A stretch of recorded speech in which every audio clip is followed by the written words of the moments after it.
Let's take a look at this example. G and A are both functions with real numbers as their domain and range. We have A of t equals -5 times G of t plus 8 plus 1. And we know that G of 4 is equal to -7.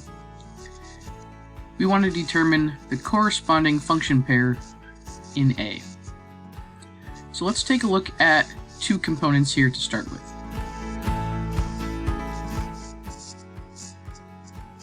We're going to look at G of t plus 8, and we're going to look at G of 4. We know both of these items need to be equivalent. So we can actually go ahead and set these equal to each other. And now let's go ahead and match a few items up. Right, the stuff inside the set of parentheses here needs to be equivalent. So we can actually go ahead and make an equation. We know that t plus 8 has to be equal to 4, and we can solve this for t. Subtract 8 from both sides, and that tells us that t is equal to -4. So let's go ahead and figure out what that corresponding function pair is in A. Right, keep in mind we already know what it is in G. We know that G of 4 is equal to -7. Right, if we had to write this as a pair, this is the point 4, -7 on our graph.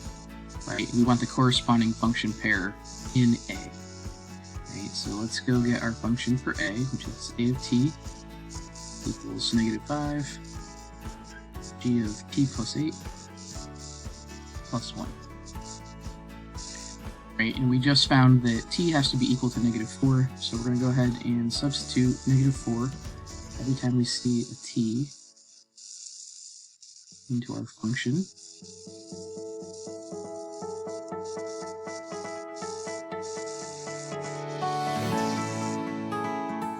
Right, and on the right-hand side here, we can go ahead and add the -4 plus 8 together. It's inside that set of parentheses. So this is going to become -5 times G of 4 plus 1. Right? And we know what G of 4 is. And we already have this information that was actually given to us back here at the beginning part of the problem. So we can actually go ahead and substitute in, right, the -7 in place of G of 4. Right? This is the piece that we know.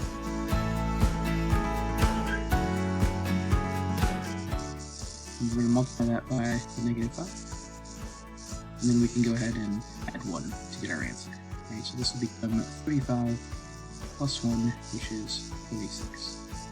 So the function pair in A, right, is going to be -4, 36.